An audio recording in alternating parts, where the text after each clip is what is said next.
Et de son côté, le candidat socialiste à la présidentielle, François Hollande, s'est lui aussi déplacé dans la Marne pour les cérémonies du 11 novembre. Il a honoré la mémoire des soldats à la nécropole nationale à Vienne-le-Château.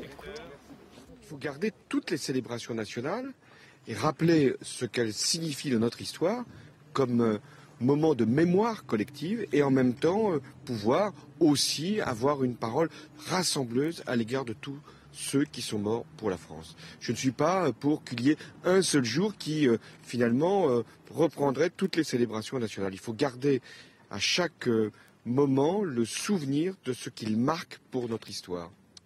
Et vous le voyez, cette dernière cérémonie avant la présidentielle de 2012 prend une tournure très politique. La candidate d'Europe Écologie Les Verts, Eva Joly, a déposé une gerbe de fleurs sur le mur de la paix devant l'école militaire à Paris. Elle a rendu hommage aux mutins de la Première Guerre mondiale. Et elle a aussi son idée sur une réforme du 11 novembre. Écoutez.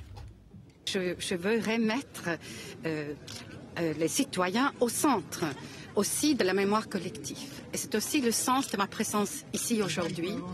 C'est de rendre hommage aux mutins, ceux qui ont été exécutés ou condamnés en 1917, tout à fait injustement, parce que c'était le citoyen sous l'uniforme qui trouvait la force de se rebeller contre des généraux qui donnaient des instructions qui étaient meurtrières et criminelles.